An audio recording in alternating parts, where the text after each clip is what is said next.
Avez-vous déjà rêvé que vous étiez seul au milieu d'une rafale de gens vous regardant en riant aux éclats? Eh bien, c'est ce qui m'arrivait presque à chaque jour depuis que j'étais tout petit.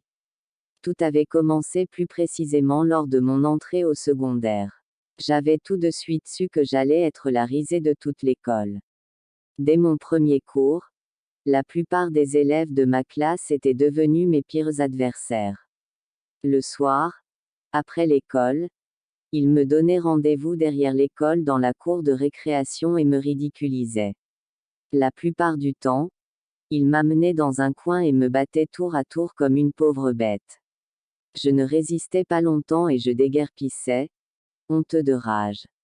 Après cette terrible humiliation, je rentrais à la maison en faisant mine de rien, mais ma mère remarquait bien que mon comportement changeait.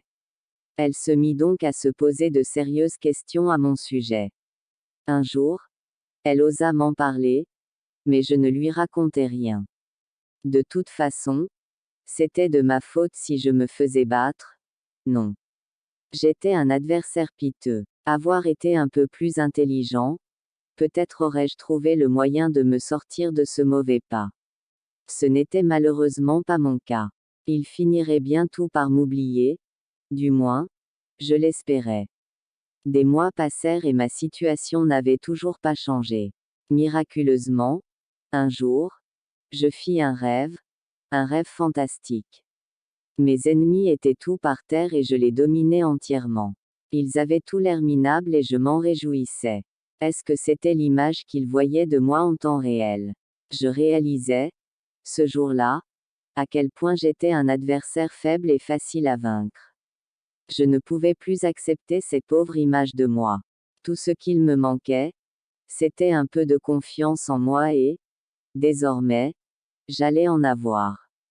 J'allais les affronter ces manipulateurs et j'allais tous les battre. Je me mis à m'entraîner chaque soir, 7 jours sur 7. Je devenais meilleur de jour en jour et je crois même que j'étais rendu invincible. J'étais finalement prêt, j'allais achever tout ce qui m'avait fait souffrir de honte trop longtemps. Un jeudi soir, après l'école, ma vengeance allait avoir lieu. Mes ennemis m'attendaient déjà derrière l'école selon à leur habitude. Cette fois, il y aurait encore une défaite, mais ce ne serait certainement pas la mienne. Plus je m'approchais du lieu du combat, plus je sentais leur désir de m'anéantir. Le plus gros et costaud de leur groupe s'avança vers moi, l'air songeur, se demandant de quelle façon il allait commencer son massacre cette fois-ci.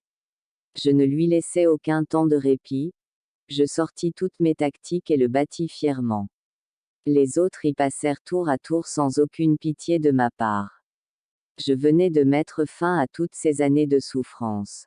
Et dire que j'avais failli ruiner toute ma jeunesse pour un stupide jeu de cartes.